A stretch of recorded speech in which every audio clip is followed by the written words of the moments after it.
Welcome to Diary with Kami YouTube channel. අද මම ඔයාලට කියලා දෙන්නේ මෙන්න මේ රසම රස සෝයා ඩෙවල් එක හදාගන්නේ කොහොමද කියලා. ඉතින් මේක ඔයාලගේ ගෙදර තියෙන නිකන් සෝයා පැකට් එකකින් උනත් හදාගන්න පුළුවන්. මේක හදන්න වැඩි කාලයක් යන්නෙත් නැහැ. එහෙනම් මාත් එක්ක මෙමු වීඩියෝ එකට. මට මේක හදන්න ඕන කරනවා ලොකු බීලුණු ගෙඩියක්, සුදු ලුණු බිකි කීපයක්, අමු මිරිස්, ඉඟුරු, තක්කාලි වගේම රම්පේ කරපිංචා. මේකට දාන බීලුණු තක්කාලි මම කපාගත්තේ රවුම් හැඩයට. ඔයාලා කැමති දිගට එක කපා ගන්න පුළුවන්. මම හදන්නේ මෙන්න මේ ප්‍රීලන් එකේ හාල් මැසු රස තියෙන සෝයා මීට් එක. යන්න ඕන විශේෂම දෙයක් තමයි මම මේක ඩෙවල් එකක් විදිහට හැදුවට මේක ඩෙවල් එකක් හදන්න ඕන විදිහට සෝයා මීට් එකක් නෙමෙයි. ඉතින් මම පැකට් එක කඩාගෙන මෙන්න මේ විදිහට සෝයා ටික මැටි භාජනයකට දාගත්තා. ඊට පස්සේ හොඳට උණු වතුර ටිකක් අරගෙන මෙන්න මේ විදිහට සෝයා එකට දාගන්න ඕනි. ඔයාලා වතුර දාද්දී සෝයා එක වැහෙන තරමට වතුර දැම්මාම ඇති. මට නම් වතුර චුට්ටක් මදි වුණා කියලා දැනුණා. තියෙන වතුර ටික මම පුළුවන් විදිහට වටින් චුට්ට මේ විදිහට දාගත්තා. ඊට පස්සේ හැන්දක් අරගෙන මෙන්න මේ විදිහට සෝයා ටික මම හොඳින් කවලම් කරගත්තා. ඉතින් වීඩියෝ එක බලන ගමන් අමතක නොකර මගේ YouTube channel එක subscribe කරලා like එකක් දාන්නත් අමතක කරන්න එපා. සෝයා ටික වතුර එකේ තැම්බෙන අතරේ මම මේ කරන්න යන්නේ සුදු ලුණුයි ඉඟුරු ටිකයි ගලේ හොඳට අඹර ගන්න එක. ආයෙත් මම මේ විදිහට මේකේ තියෙන වතුර ටික හොඳට මිරිකලා අයින් කර ගන්නවා. ගොඩාක් වතුර මිරිකන්නේ නැතුව යන්තම් වතුර ටිකක් අයින් කරගත්තාම පස්සේ ඇති. මම සෝයා හදන වෙලාවට නම් ඒකට ඉඟුරු සුදු ලුණු පොඩි කරලා තමයි දාගන්නේ. එතකොට ඒකේ රස හොඳටම වැඩි. ඉතින් ඔයා සුදු ලුණු පොඩි කරලා දාන්න අකමැති කෙනෙක් නම් ඒක බිකි විදිහට උනත් කපලා දාගන්න පුළුවන්. ඒක ඔයාගේ කැමැත්ත අනුව කරගන්න පුළුවන් දෙයක්. ඔන්න අපි දැන් සෝයා එකේ නම් වතුර ටික මේ විදිහට අයින් කරගෙන ඉවරයි. අපිට දැන් තියෙන්නේ සෝයා මීට් පැකට් එකටම ආපු 3-5 මිශ්‍රණය සෝයා ටිකත් එක්ක හොඳින් කවලම් කරගන්න එක. පැකට් එකේ තිබ්බ විස්තර වලට අනුව නම් මේක විනාඩි 3ක් විතර මික්ස් කරලා තියන්න කියලා තමයි තිබ්බේ. ඉතින් මම මේක මෙන්න මේ විදිහට හොඳින් කවලම් කරගත්තා. මම පොඩ්ඩක් මේක අතින් මේ විදිහට පොඩි කරගත්තා. මේ ටික හොඳට සෝයා එකට උරා ගන්න ඕන නිසා. වීඩියෝ එක දිග වෙන නිසා මම මේක පොඩ්ඩක් ස්පීඩ් කරලා තියෙන්නේ. ඉතින් මම මේවට ආයෙත් පෙන්නන්නේ මම කරි එක හදන්න ගන්න බඩු ටික. මම මෙන්න මේ විදිහට මුලින්ම පෑන් එක දිපේ තියලා පෑන් එක රත් වෙන්න දීලා මම මේකට තෙල් චුට්ටක් එකතු කර ගන්නවා. ඔයා මේකට තෙල් දාගද්දී අපිට අවශ්‍ය ද්‍රව්‍ය ටික බෙද ගන්න අවශ්‍ය ප්‍රමාණයට මේකට තෙල් දාගත්තාම හොඳටම ඇති. ඉතින් තෙල් ටික මෙන්න මෙහෙම පෑන් එකේ රත් වෙද්දී මම මේකට ඊළඟට අබ ටිකක් දාගන්නවා. ඔයා අබ රසයට ආස කෙනෙක් නම් අබ ටිකක් වැඩිපුර එකතු කරගත්තට කමක් නැහැ.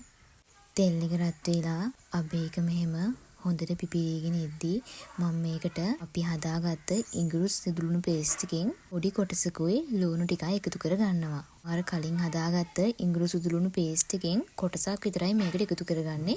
මොකද මම මේකෙන් කොටසක් මේක මැදදී තමයි එකතු කරන්න බලාපොරොත්තු වෙන්නේ. මේ යාළුවනේ ඉඟුරු සුදු ලුණු නිසා මේක හදද්දී දැනටමත් මුළු කුසියම සුවඳයි. මේ ටික තෙලේ බෙදෙනකොට මම මෙහෙම හැන්දකින් හොඳට මික්ස් කර ගන්නවා. එහෙමයි කියලා 120 නම් හිඳ ගන්න එපා. මේක හිමීට කවලම් කරගන්න. මේ ටිකත් බාගට බෙදලා ඉවර වෙද්දී මම මේකට මෙන්න මේ විදිහට සෝයා මීට් එක එකතු කර ගන්නවා. මේ ටිකත් මේ විදිහට දාගෙන හැන්දකින් හොඳට එහාට මෙහාට කවලම් කරගන්න ඕනේ. සෝයා මීට් එක කර වෙන්නේ නැති වෙන්නේ හිමීට මේ විදිහට විනාඩියක් විතර කවලම් කරායින් පස්සේ මම මේකට දාන්න ඕනි කුළු බඩු ටික දාගන්නවා. ඉතින් මම මේකට මිරිස් කුඩු පාවිච්චි කරන්නේ. මම මේකට දාගන්නේ කෑලි මිරිස්. ඉතින් කෑලි මිරිස් හැන්දක් විතර අරගෙන මම මෙන්න මේකට මේ විදිහට එකතු කර ගන්නවා. මේක ඔයාගේ රස අනුව එකතු කරගන්න පුළුවන්. ඔයා වැඩිපුර සැර කන්න කැමති කෙනෙක් නම් චුට්ටක් වැඩිපුර මිරිස් ටිකක් එකතු කරගන්න. කෑලි මිරිස් ටික දාලා මේක හොඳින් කවලම් කරගන්න අතරතුර මම ඊළඟට මේකට දාන්න බලාපොරොත්තු වෙන්නේ ලුණු. ලුණු දාගද්දී මම මේකට දාන්නේ ලුණු කුඩු. ඔයාලත් ඔයාලගේ රස අනුව මේ විදිහට ලුණු කුඩු එකතු කරගන්න.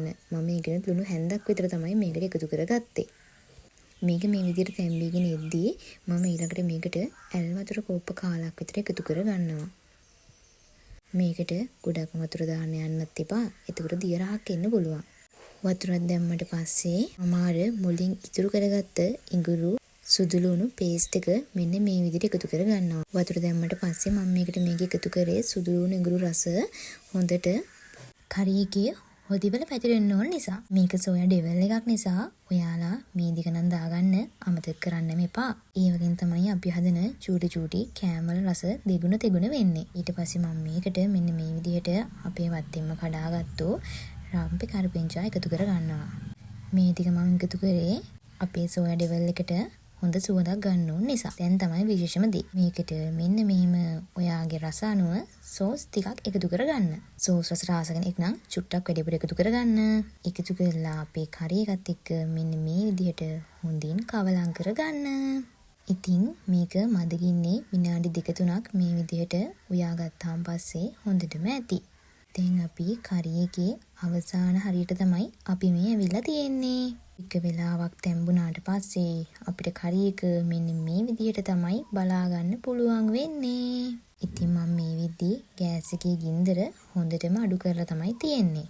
මම අර මුලින්ම කපලා අයින් කරගත්ත තක්කාලි ටික මම කරි එකට එකතු කරගන්නේ දැන්. මම මේ ටික මුලින්ම එකතු කරගත්තේ නැත්තේ මේවා තැඹිලා දී වෙලා යන නිසා. ටේබල් එක තක්කාලි අමුවෙන් තියදී තමයි රස වැඩි වෙන්නේ. ඒ නිසා මම ඒ ටිකක් දාලා මේ විදිහට හොඳට මික්ස් කරගන්නවා. ඉතින් ඔයාලට කැමති නම් මේකට ලීස්, කැරට් වගේ දේවල් එකතු කරගන්න පුළුවන්. ඩෙවල් එකේ ලස්සන වැඩි වෙන්න මම මේකට පස්සේ තව ලීස් කොළ ටිකකුත් මෙන්න මේ විදිහට එකතු කරගන්නවා. ඉතින් මේ තියෙන්නේ අපේ ඩෙවල් එකේ අවසානම හරිය. දැන් නම් මේක හැදිලත් ඉවරයි. අපි තවත් විනාඩි කිහිපයක් මේ විදියට මද රස්නේ මේක පිස ගන්න ඕනි. ඩෙවල් එකේ අන්තිම හරියේදී ඔයා මේක හිමීට මේ විදිහට මේක කවලම් කරගන්න. ඒ වෙලාවක් ගියාන් පස්සේ සෝයා ඩෙවල් එක මෙන්න මේ විදිහට තමයි අපිට දැක ගන්න පුළුවන් වෙන්නේ. මේක හිමීට මෙහෙම මික්ස් කරලා මේකේ තියෙන හොරි ටිකක් හිඳීගෙන එද්දී අපි මේක මෙන්න මේ විදිහට වහ ගන්නවා. ආයෙත් එකකින් ඇල්ල බලද්දී අපේ සෝයා ඩෙවල් එක මෙන්න මේ විදිහට තමයි ළමයි හැදිලා තිබුණේ. මේක නිවුනට පස්සේ අපිට මෙන්න මේ විදිහට තමයි දැක ගන්න පුළුවන් උනේ. ඉතින් ඔයා සෝයා ඩෙවල් හදන්න විදිහකට නම් ඔයා හදන විදිහ කමෙන්ට් එකකින් මට කියන්න. අමතක නොකර වීඩියෝ එකටත් ලයික් එකක් දාගෙන යන්න. ආයෙත් දවසක මේ වගේ රසබර වීඩියෝ එකකින් හමු වෙමු.